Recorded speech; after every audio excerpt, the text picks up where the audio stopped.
I'd like to welcome you to a Clement Hammersmith here at the Draft House.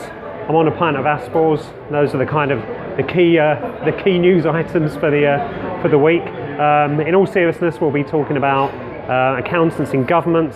We'll discuss the latest FRC report, which discusses audit market concentration.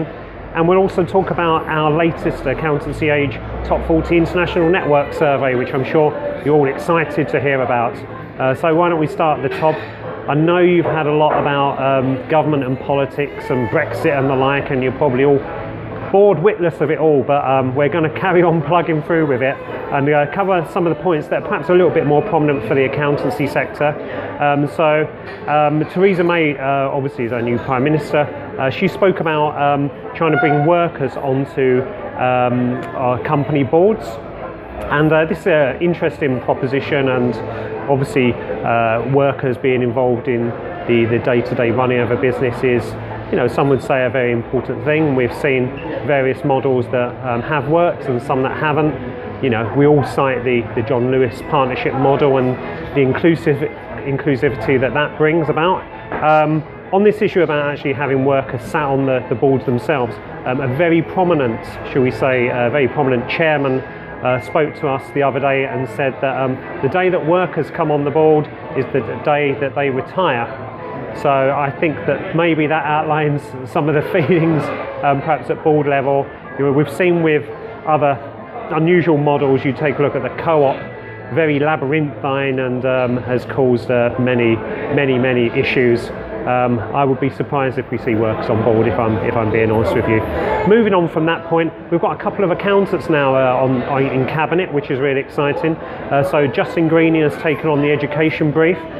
Justine is a chartered accountant. She did serve as Transport Secretary for a while. I interviewed her actually in Accountancy Age way back in 2006, and she spoke about calling on the government to have more accountants on board and to have more financially astute individuals involved in policy making. Well, we've got a couple of accountants now in Cabinet, with Liz Truss taking on a role, and she kind of worked at Shell and Cable and Wireless. She's a qualified management accountant. Whether we have more financially astute individuals involved in policy making, I think some would probably say not. We certainly have more kind of qualified FDs and CFOs operating as heads of finance across government departments. So, you know, at least that's something.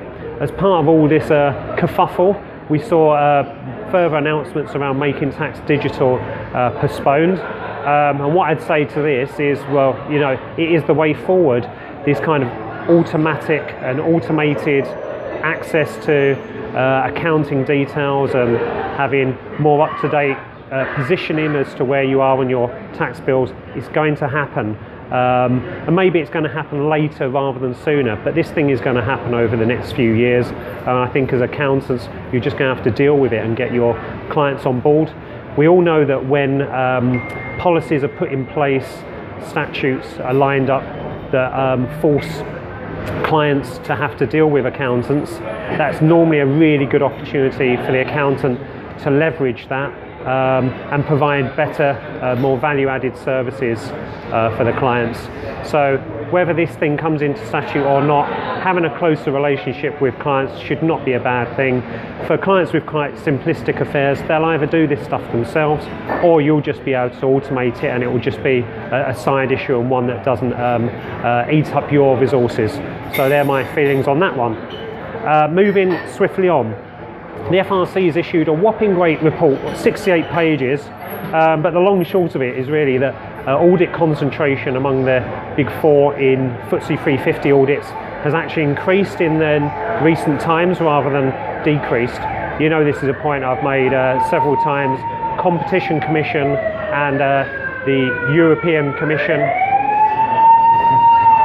I think they're coming to take me away. We've seen lots of regulatory edicts around trying to increase tendering around audits, which will in turn increase competition, which will in turn increase quality. Obviously, the main concern has been that actually what will happen is we'll have a merry-go-round of audit clients, and tendering for audits is really resource intensive, and what will happen is that the big four will end up scooping up more audits. And guess what? That is what is happening. If I'm being honest with you, I think the whole audit choice issue is actually around diversity of opinion within the accountancy firms and within the boards themselves. The more diverse people we have in accountancy firms, the more that will feed through into company boards, and we'll get different views and opinions, and that would be, I think, a way where we may see audit choice open up. But that's something that's going to happen over years and decades, and that is not going to happen in the next few months, unfortunately. Moving swiftly on from that, as you know, prior to us releasing the Accountancy Age Top 50 survey of our top firms, we produce a network survey, and we know that there are 40 very big accounting networks and alliances out there across the world. We've seen a few of them disappear in recent years. There have been lots of shifts, seismic shifts of firms moving from one network or alliance to another. And recently we've seen KS International and Morrison merge to create Morrison KSI. I'd like to say thank you to Morrison KSI for supplying me with some sweets celebrating the rebrand. That's really kind of them. Morrison had lost McIntyre Hudson to Baker Tilly here in the UK, and not only did they think, well, let's get Kingston Smith on board. Kingston Smith had their own network, the KS International Network, in its own right, so they've merged together. Now, in our interview with some of the network heads, they've said that the disruption around merging networks kind of outweighs the benefits of doing so.